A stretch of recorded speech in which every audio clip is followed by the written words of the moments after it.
Namaskar, Jai Hind, Jai Bharat, and today we have with us Mr. Savio Rodrigues from the Goa Chronicles.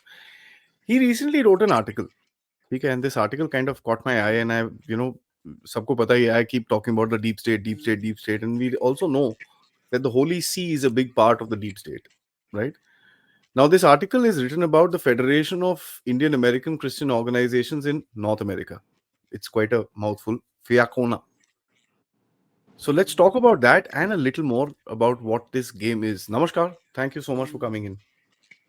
Namaskar, Aadi. Always a pleasure to be on your show. Thank you for inviting me. Thank you, sir.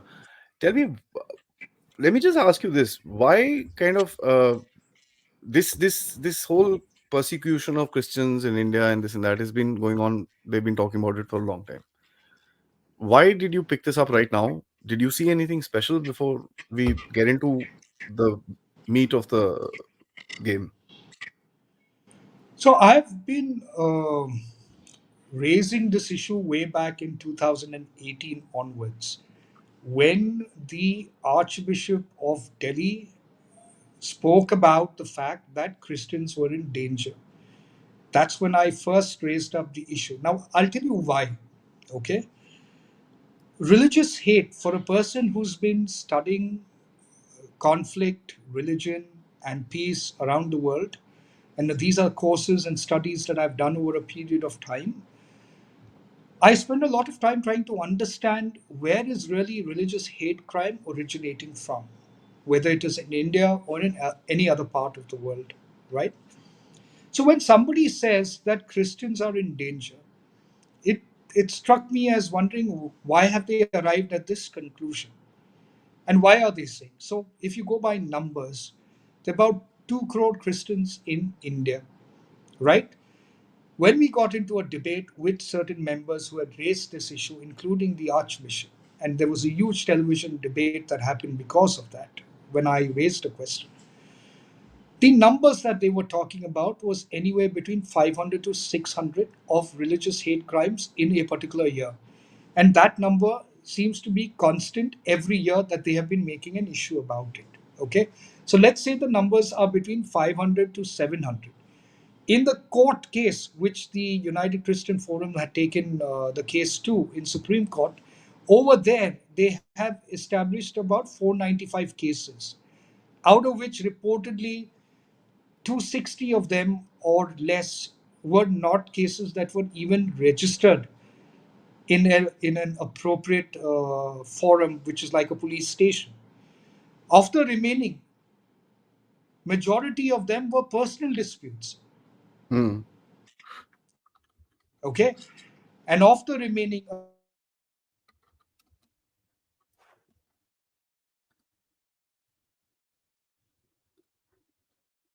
an appropriate Cool. So, like I had mentioned, uh, there were about 495 cases that were put in court, which is currently in Supreme Court. Out of those cases, a majority of them, almost 50% of them, were cases that were not even registered in an appropriate police station, number one, or a complaint was filed in an appropriate police station, number one. Number two is of the remaining, some 230 odd cases, 77 of them were about personal disputes that were about land disputes, rivalry between each other over superstition, uh, and there were many reasons that were not religious hate crimes.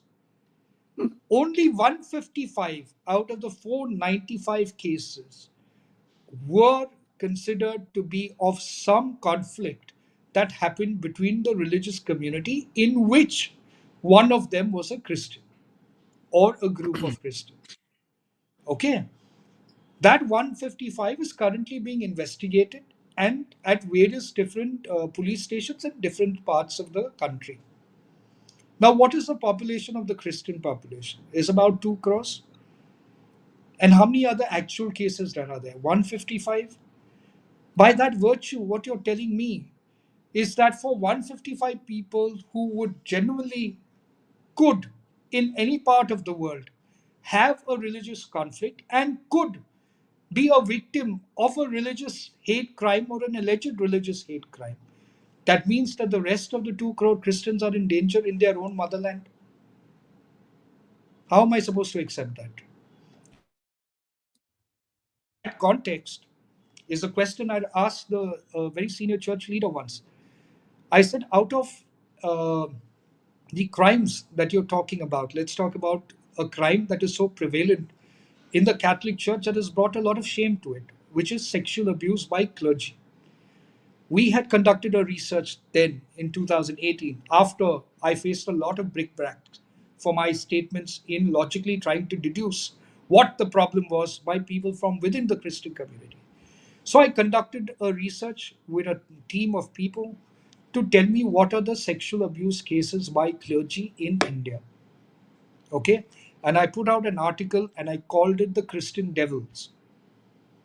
Out of the Christian Devils, there were about 110 cases that were registered against priests, pastors, bishops in different parts of the country.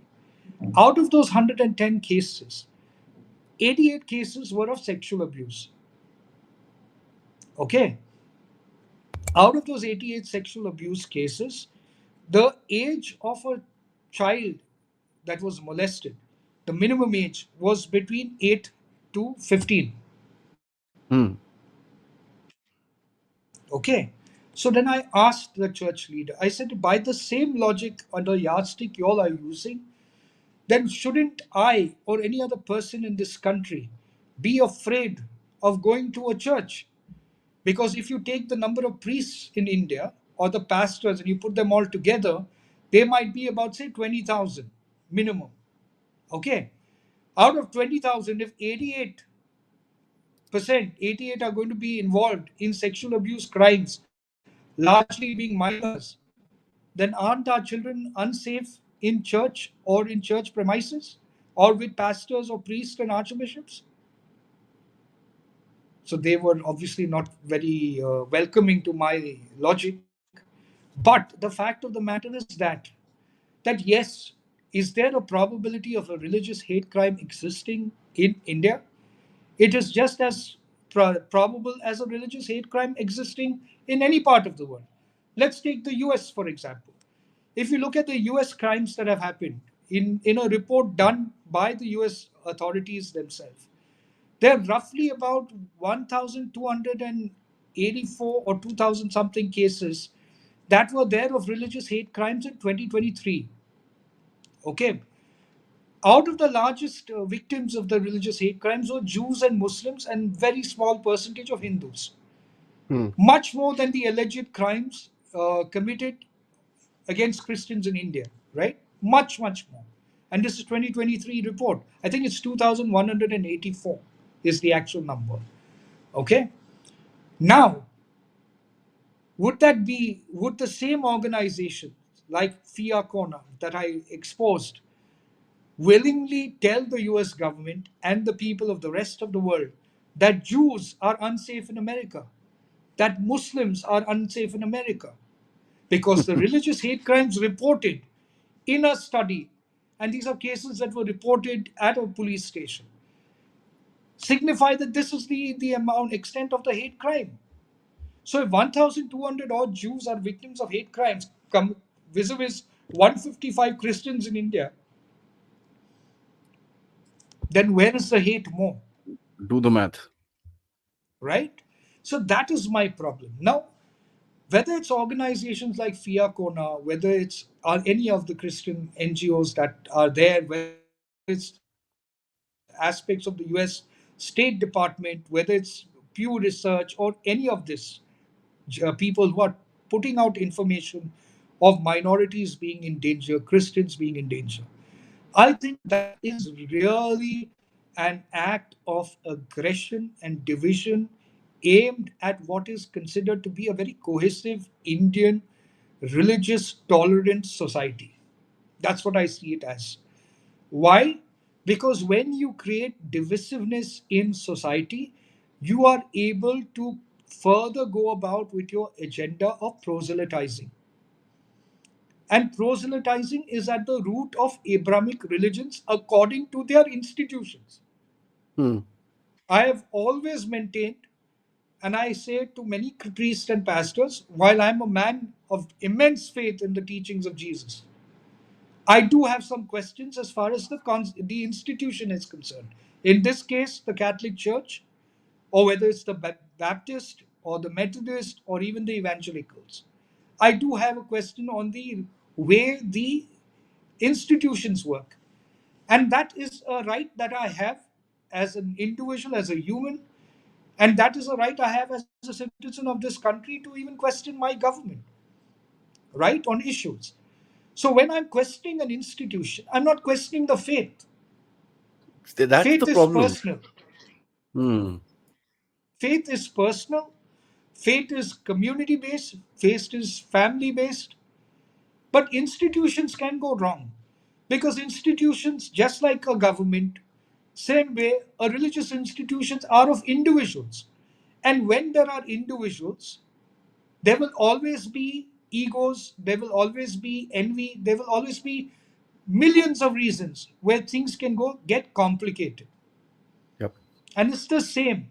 So today, when the church and the leaders talk about Christians being in danger, the question I asked them is, are we safe within the church itself? And I have that right to say that because the crimes that have been committed of sexual abuse, not only in India, but in the rest of the world, reports coming months after months indicate that. So, should we as Christians give up our faith because the institution has failed? And in some cases, the institution has covered up those crimes?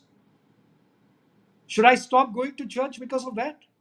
No, because the institution may have failed in its responsibility, but that does not take away the faith that I have in what I believe in. Right? So that's where the issue is. The aim is to create a divisive Indian society to allow for people to get away from their ethos, their cultural Sanatan Dharma ethos. And I'm saying this, Adi, over and over again, and I say it continuously, even in my communications and my tweets, that the target is not India.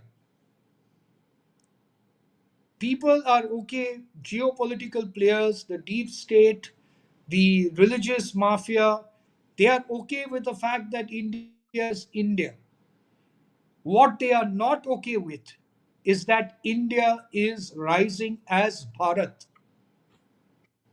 And that is a big issue because the rising of India as Bharat is the renaissance of the cultural embodiment of what all of us from this land come together around, irrespective of our religion and our caste.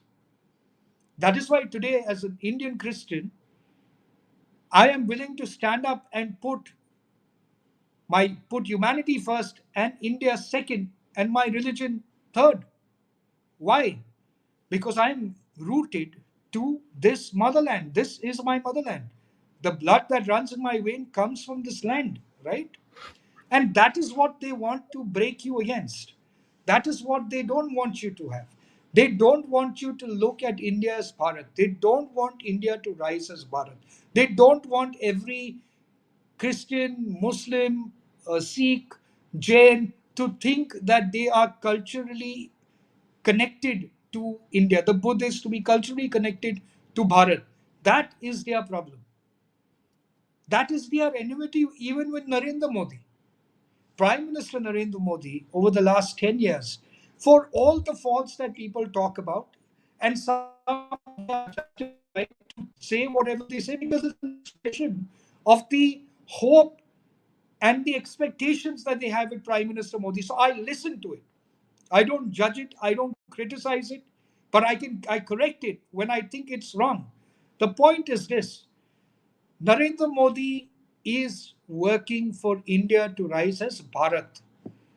And that is where the problem is. Because the rising of Bharat is the rekindling. of the energy, the cosmic energy, the energy between us, to become that strong nation that was not only united by a demography, but it was united by a process or a thought of universal consciousness that brings us all together. Okay, that is the uniqueness of Sanatan Dharma. That is the uniqueness of Bharat. We think about it, so many a times a lot of people talk about Bharat and we've saved Sanatan Dharma. Yes, we have in some aspects of our demographics that we talk about. But Bharat was not the geographical boundaries of India that we see right now. Bharat was much more than that. We lost Pakistan to Islamic invasion. We lost certain parts of the Northeast to Christian influence. We've lost Bangladesh, which was divided, Afghanistan. You move up more upwards north, you would see these are all religious or rather cultural beliefs in Sanatan Dharma. You look at the Asian other parts of Asia, whether it's Thailand, whether it's Sri Lanka, whether it's Cambodia, whether it's Vietnam, whether it's Indonesia, they were all believers of Sanatan Dharma principles, which were the indigenous religions of those regions of Bharat. So while we are all fighting a geopolitical war, and there is an economic war going on where certain aspects or certain businessmen and politicians and people with military agendas want to control the outcome of what happens in conflict around the world. At the root of every conflict is the proselytization of any form of religion that you can control the masses. Sanatan Dharma was never about control of the masses. Sanatan Dharma was about awakening of the individualness in you. It is about learning to see the God around you and the God within you. That was essentially what Sanatan Dharma is, and that's the fight. That is why I keep saying we are in a civilizational battle. While we see the politics, while we see the defense, while we see every sort of aspect, the war in India is a civilizational war.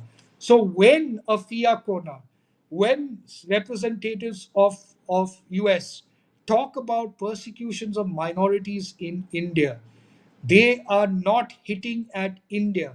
They are hitting at Hinduism, they are hitting at Sanatan Dharma, and they are hitting at the very structure of our belief system of cohesiveness. That is what they want to destroy. That is what they don't want us to grow about. If you look at the conversions that happen in India, whether it is to Christianity, whether it is to Islam, whether it's to Buddhism to a certain extent, they are part and parcels of evolution that happens. But when it becomes forced, when it becomes cohesive, when it is imposed upon people, is when there is a question mark. And that is the fear that people have. The entire conflict in Bangladesh, one of the first persons to come out and say after Sheikh Hasina, because she actually pointed us in that direction, was the fact that they want to make a Christian nation in that region, which was carving out a part of Myanmar, carving out parts of Manipur and Mizoram, and carving out parts of Bangladesh to have a Christian nation. That's what the CIA want. That is what the Baptist, the evangelicals want. Why do they want a Christian nation in this region? Because they've got Islamic nations, they've got India, which is predominantly a Hindu majority. They have Sri Lanka, which is Buddhist and Hindu, and now a rising population of Muslims again over there. So they want to have a control. And that is the game. The game is to fight India rising as Bharat. And if they have to stop India rising as Bharat, then they have to stop one man, and that is Narendra Modi. And that is how I see it. So everything will be done or will be enforced to make Modi become more warm towards the minorities, while they continue to play him as a dictator. The more they play him as a dictator, the more the government will say, I have to do more for the minorities. And while that will happen, the conflict will obviously disturb the Hindus, and he will lose favor amongst the Hindus. Let me give you an example, okay? And this was something I told certain members within the government right at the start of it, okay? In 2014-2019 elections, the Christian community in India and the Muslim community in India used Godra as an incident to raise a question mark on Narendra Modi. In 2024, they did not use Godra as a question mark. They used Manipur as a question mark to Modi's abilities to control a conflict or to create a conflict, which is what they wanted to paint it out to be, till I landed in Manipur and made a statement, right? So the point is this: they need to create that divide. So when that divide happens and when that message goes out that Manipur was burning, Christians were in danger, Manipur is burning, it happened in churches in Goa where they could free speak about it. I'm not saying it's not their right. It is their right to talk about it. But your right to talk about a conflict is only acceptable when you have the whole information of that conflict to present the truth to the people on the actuality of the conflict. Because the conflict was not a religious conflict. So when it is insinuated as a religious conflict, then you are primarily giving half truths. And anything that is half truth has an agenda, is the way I see it. Right? So my my only earnest request to them, I even invited many of them to come and sit with me because I've been to Manipur 3 times. I have met people in different communities over there. I have seen probably some things that I've never seen in my life in the kind of hate that existed in Manipur. But yes, I am willing to accept that as a government, there were certain things that were wrong, right? In in points of maybe controlling the conflict, maybe dealing with it appropriately at that point of time, maybe in the communication, yes, there were certain things done wrong. They could have been done earlier. But the point is this: was it a religious conflict? No. The answer is no. It was not a religious conflict. They were making it out to be a religious conflict. And that is the sad part, because now you have divided communities based on the conflict, and you've told the world that it is a religious conflict, or you tried to tell the world it is a religious conflict when it's not. Yeah. So what are these guys up to? This whole, they've put up a new this thing, letter and this and that, and some time ago that they were trying to pressure the Congress to put some sanctions on India or put up India in some sort of a list or something like that. And we also have the USCIRF putting out reports twice a year that India is a persecuted place. So what's the game here? What are they wanting to do? What is the end goal? So And let me tell you one of the hmm, things that's important. Okay, let me just pick it up to give you some data. So one of the things that Fiacona's demanded is to have in the US policies allocating 10,000 asylum visas annually for Christians of religious violence from India. 10,000 visas is what they are asking for. Okay? What is the religious violence in India? Can you please tell me against the Christians? I just gave you a number which is in court. Where is it even near 10,000? Is it some sort of a racket that they are trying to pull people, migrant population into the US? Let me tell you, by the way, the Biden administration, as per US record itself, there were about 8 million illegal migrants that were came into US during the Biden administration. hmm, Now, wouldn't that 8 million be used in some form to sway the electoral in the upcoming elections? Now, 8 million is the official number. The unofficial number is supposed to be around 20 million. There are many people going from India, from not Kerala or in other places, from the north, from the eastern side. Many people are going. They're going there. The religious lobby is taking them over there. They're going there at different borders. Why are they doing that? And Fiocona wants 10,000 visas for asylum. Okay, then they want to ban charities going to Hindu nationalist organization from US based organizations. They want to ban charity basically. So if somebody in the US wanted to put in money to a Hindu nationalist organizations, they are asking for a ban on that. Hmm. Okay. Number two is that if there is religious conflict happening, this is very interesting, this point of view that they had. If there's a religious conflict happening in India, then there should be a law in the US to be able to deal with that religious conflict within the jurisdiction of the US. Wow. Okay? That is one of their demands to the US Department, that you frame a law that anybody who's a victim of a religious conflict in India can come to the US and seek justice. And I'm wondering, how is that even allowed, or how can you even think of something like that?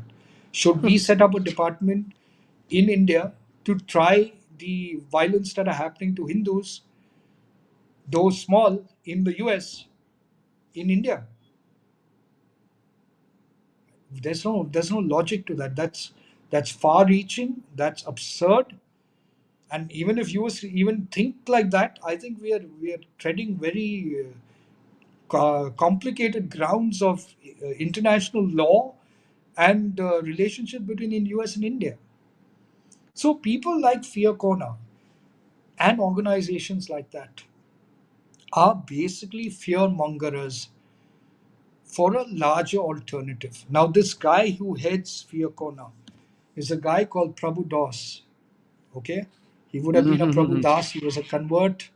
His father was a Tamilian. His mother was a Keralite. Somehow he lands in the US. Okay, starts organizations. There was the first organization that he started, which was sort of teaching the Iraqis how to have good governance. His organization's office was in the green zone in the conflict area during the Iraq war. After that, Iraq war was over and US withdrew. He decided to come and focus on India, and that is how his focus is, heavily connected with the US Army, with the CIA, with people who he has worked with before as an employee, and now they are a part of his organization in some form. So, in my opinion, John Prabhudas, or Prabhu Das, as he would call himself, is nothing but a CIA agent working with the interest of creating divisiveness in the Christian community in India and portraying Modi and the BJP government and the current dispensation, the NDA, as dictators and against Christians. So when we got into a Twitter fight, which you would have been aware of, they did not answer even one question that I put forth. All they did was be condescending to me, be condescending that I was a part of the BJP, be condescending to me because, according to them, I am a Christian that is quoting scriptures, but even the devil can quote scriptures, right? And that's where they are wrong. Because while they think the devil can quote scriptures, the devil cannot at any point of time quote the scriptures to that impact that it's required to be, because that's not going to happen. So they are basic. So there was no logic. See, eventually in a conflict, let's assume for a moment, Adi, that I think you might have some element of truth. That element of truth can only be ascertained if you are able to have a dialogue and put facts and compare facts and arrive at a logical deduction of a problem you think exists.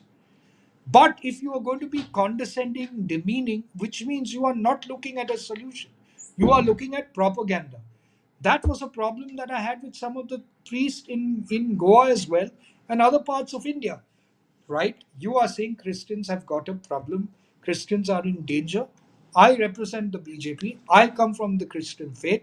I am not saying I'm the voice of the Christian faith, but I do know that I have accessibility to the government, or I can create that accessibility to the government to take your problem as I understand it and solve it from my level, whichever I can, to clear your doubts. And if I can't do that, take you to a higher level to clear your doubts, because after all, we're all citizens of the same country, unless you think otherwise. So if you're looking for a solution, you will find a solution. Because after BJP stops its election campaign, and you might hate the BJP and prefer the Congress, the BJP does not remain the BJP when in government. No, it becomes the government of India. So when it is a government of India, it is representing every single Indian citizen. So if you have a problem, then let's find a solution to that problem, right? Let's answer that. If you don't want to find a solution, means you are unnecessarily falling prey to propaganda, or somebody who wants to propagate propaganda. That's how Either I way, see it's it, dangerous. Yeah. right? So Mm. today, why do I say it is important for us as Indian Christians to stop having this fear psychosis? This fear psychosis, let's take Goa for example. Roughly 25,969 or something of that number. So it's 26,000 people from January 1st, 2014 to March 31st, 2024 left Goa.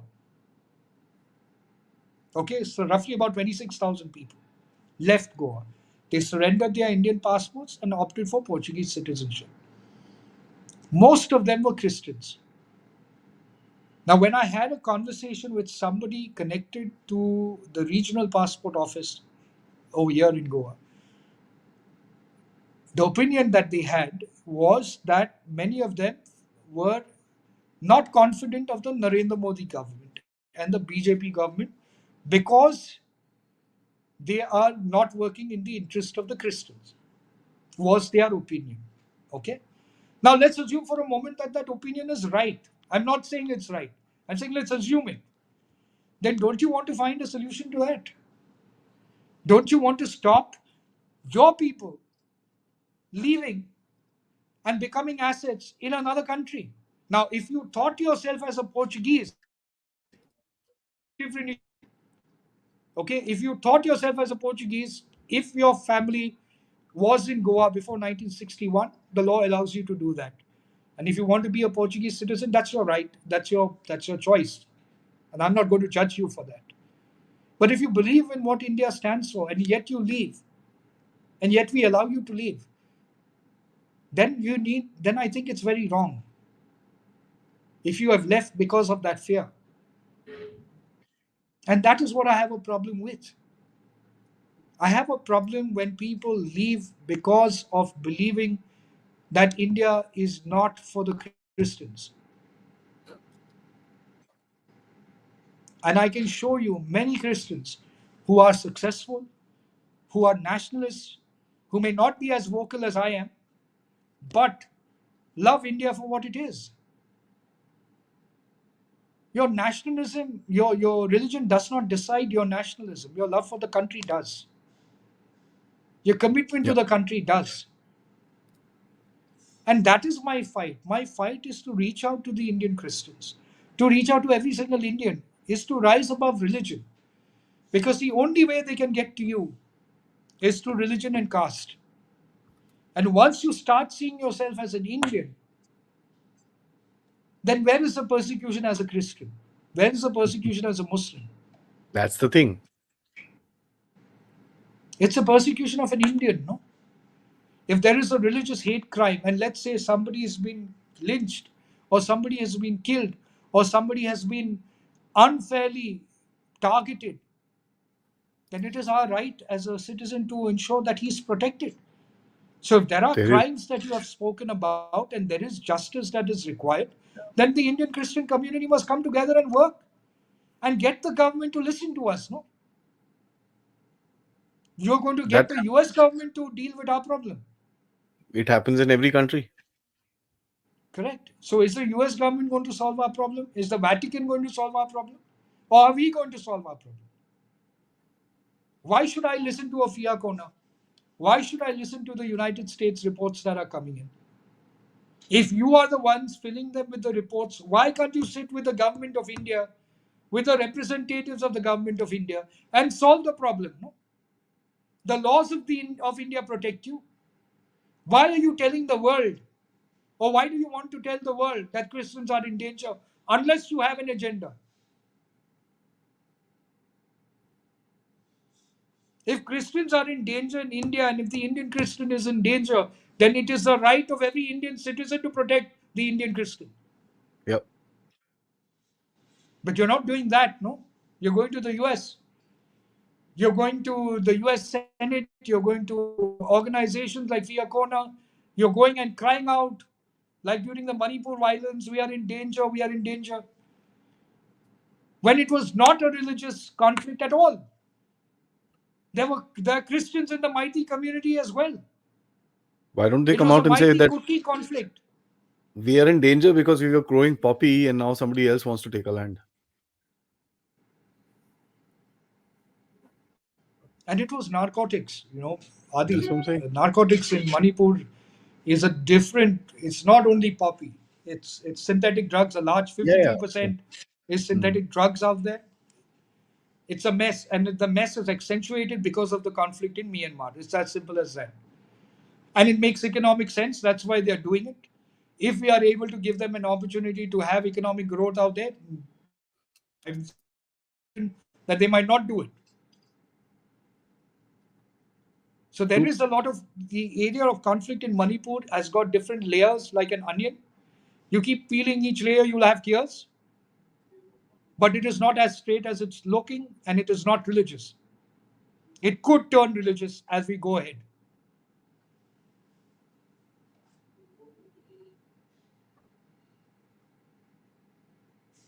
Interesting. Can I ask you a follow up? This whole network that we have of NGOs and this and that, this is penetrated quite deep into the system. There is a lot of cleansing which is happening right now. FCRA licenses cancelled and this and that. And if you see Amnesty International and you see all these big bodies, they keep crying about it. What's the solution? See, at the end of it, are the people in India of the Christian community aware this is happening to them? Uh, are of course where the conversions and all that stuff are taking place. It's very difficult to reach that. But if you see in Punjab, it's a racket to actually get a foreign passport, and there are multiple videos of this. So I'm not talking through my ad. Uh, what's the solution? Is the community aware this is happening, or is this just So one of the solutions that I've always advocated for, even to the government, is to have a lot of representations from the Indian Christian community within entities that belong to the government, like, say, a member of parliament, for example, representatives in minority commissions, representatives in various other organizations, maybe the forming up of a separate unit that deals with problems to deal with Christian community itself. So you have outreach programs that can take your message to them. See, in the end, propaganda is about who gets to you first and how much is your faith able to control you, okay, or your faith leaders are able to control you. So today, if a particular religious leader from the minority community comes to you and says Narendra Modi is going to stop Christianity in India, because there is evidence for it, they will not rationalize it. So you have to reach to the point of rationalization. You have to have an outreach program. You have to be able to get to them. The problem is, you cannot be doing, yes, you will meet the Pope, and that's great. You will meet religious leaders, and that's great, and it's appreciated. But it is not only Modi that needs to do it. It needs to go and percolate down at the lowest Mm. level of people, bringing them to understand the ideas of what the government is doing for them. Okay, that is where I think we lack, because there's a lot of hatred just being pushed against BJP, RSS. They say it's not against the Hindus, and BJP and RSS, of course, don't necessarily represent the Hindus, but it is a Hindu majority nation. It is a Hindu majority party as it's portrayed to be. But at the end of it, it is right now the government of India. So the government of India represents every single citizen. And an Indian Christian is a citizen of the country. So if you have a problem, the solution lies with the government. It does not lie with a foreign institute or a foreign nation or a foreign religious organization, right? So I think we need a lot of outreach programs. We need a lot of Christian faces to come out. What I'm trying to do is to set up a forum to bring Christians together, the Indian Christians together, the nationalists together, to try and see. The idea is not to, I don't want them to convert or like the BJP. That's not my intent. My intent is to get them to understand that your rights in this country are not diminished by the BJP being in power. That is a fallacy, that is a propaganda. Now, if you don't know your rights, that's a different issue. And that's why you need to be educated. When you see a video of a church in Manipur being destroyed, have you seen the corresponding videos of temples being destroyed in Manipur? The answer is no. If you saw the horrific video of those two cookie girls that were made public, have you seen the other horrific videos of the crimes that happened to the Maiti people as well? So conflict is, see, like they say, right? Until the lion learns to write, the narrative in the story is always controlled by the hunter, Mm. right?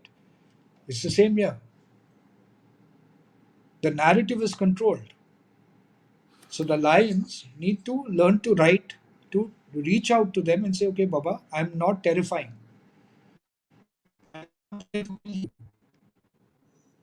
I am, yes, ferocious, but a lion does not attack you unless you attack the lion, no? Unless you Yep. create a danger for the lion.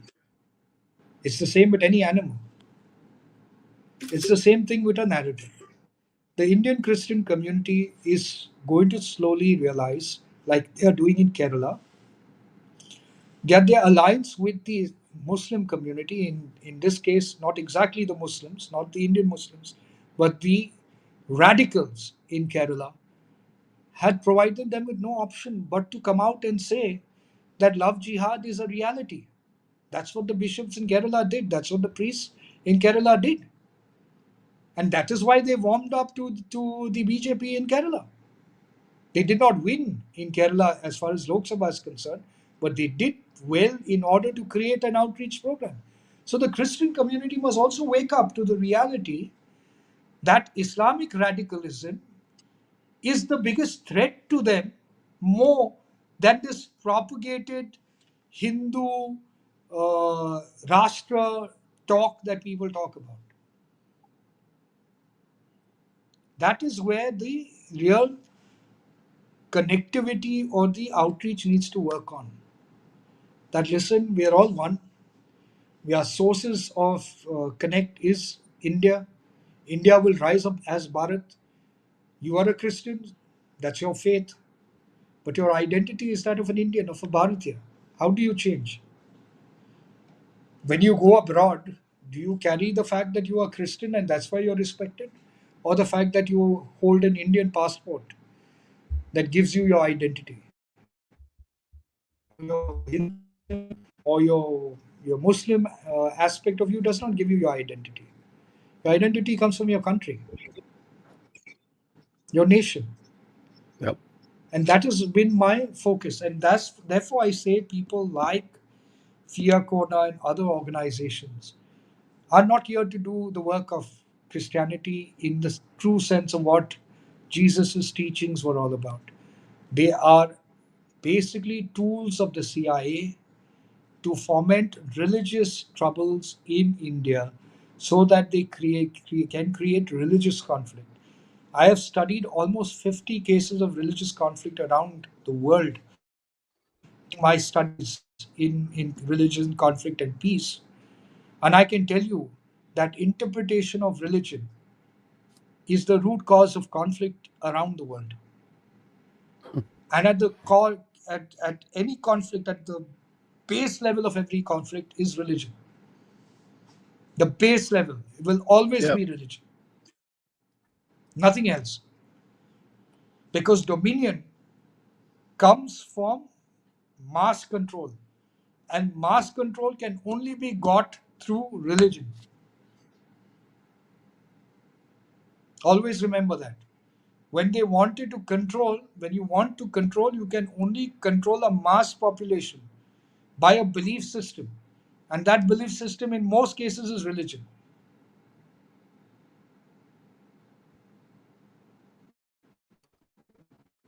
That is why Hmm. Karl Marx had said religion is the opium of the masses. I just created a little bit of improvisation to his thought process, though I don't believe in his philosophies. While religion is the opium of the masses, when people get high on it, they behave as asses. That is my version of it.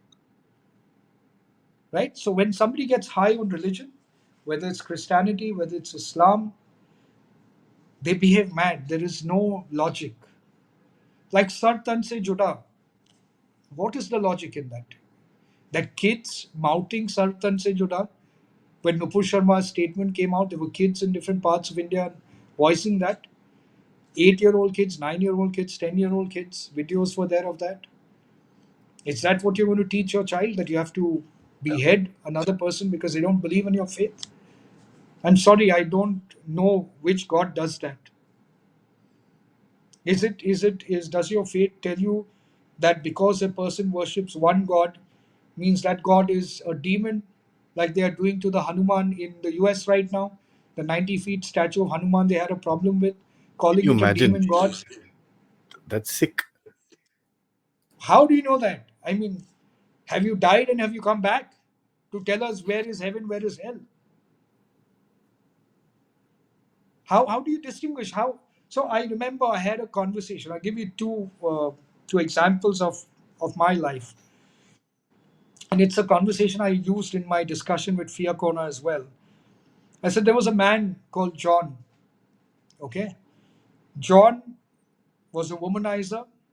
John was somebody who drank a lot, abused his children, beat his wife, squandered his money in gambling. But every Sunday went to church. Okay, and then there is somebody by the name of Shyam or Ram or Raju, whatever you want to call him. Raju never beats his wife. He has not touched alcohol. He never abuses his children. He's not a fornicator. He's not a gambler. And he goes to a temple maybe once or twice in a year. Both of them die and they arrive at what is considered to be the pearly gates. And there you have Jesus standing with all the other saints and angels, John and Raju. Who do you think Jesus will allow to enter into heaven? Good question. Because if you tell, so when I asked this to a church leader, not a very senior one, he didn't have an answer for me. In fact, he was very taken aback, saying that you're trying to confuse the issue. I said I'm not trying to confuse the issue. Happens every I'm day. merely stating my understanding of Jesus' teaching with my limited wisdom and knowledge. I don't claim to know everything, but I do know the basic of what he's trying to say. And if that is not what Jesus means, according to you, then the Jesus you're talking about is not the Jesus I know. And I don't believe in the Jesus you're talking about. Because if he allows John to go to heaven, then I don't believe in that Jesus. Because even if he confesses his sin, he has to pay for the The price. criminality of his acts. So he has to do his penance. For example, I was having a discussion with a pastor a long time back, and he said, why are you fighting against rapes? And you know that when a person rapes, it's not the human that is raping, it's the demon in him that's raping. Okay? I said, okay, that's a very interesting point of view to have.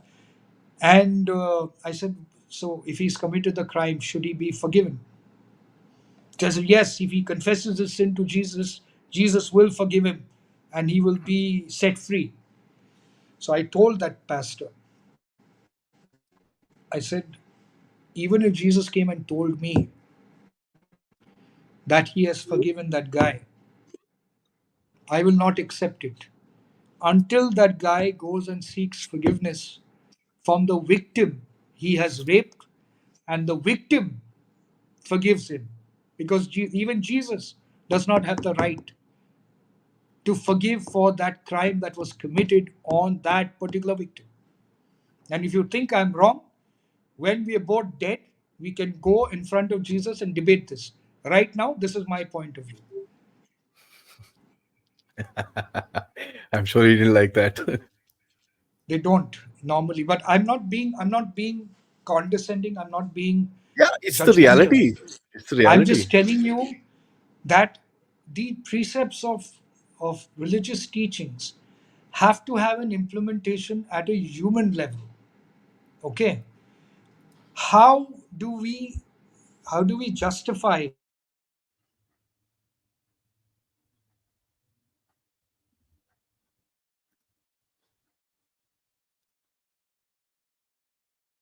to I'd like Yeah, to please. sort of conclude.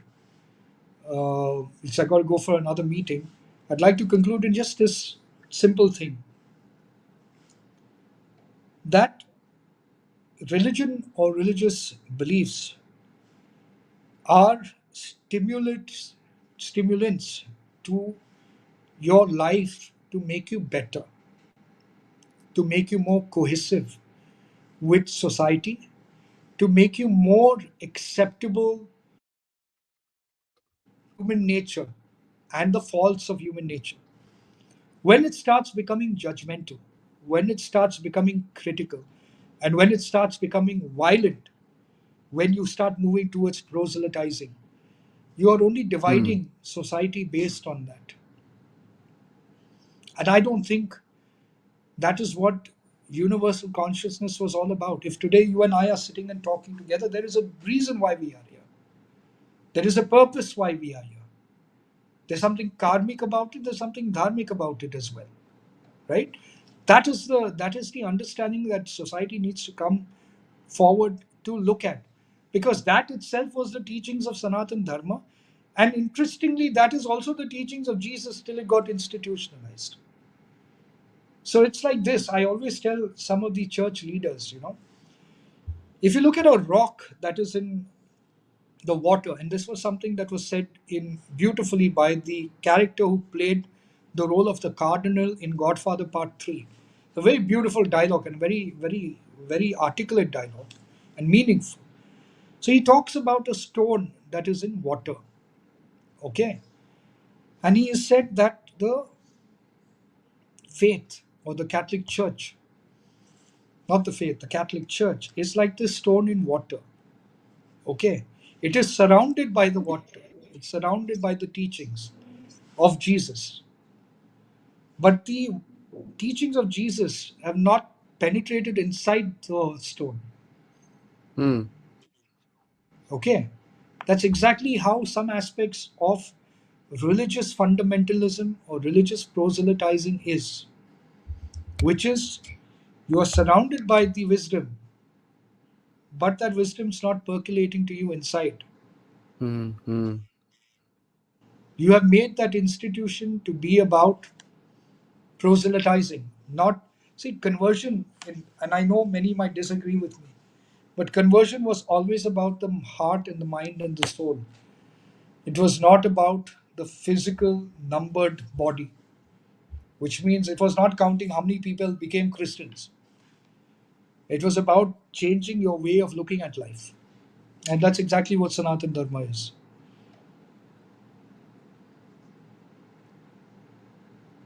Hmm. You've given us a lot to think about, I must say. Thank you so much, sir. It's always a pleasure My, talking to you. my pleasure. Thank you so Uh, much, Adi. and might I just say, keep fighting. We're there with you. Thank you. Jai God Bharat. bless. Jai Hind.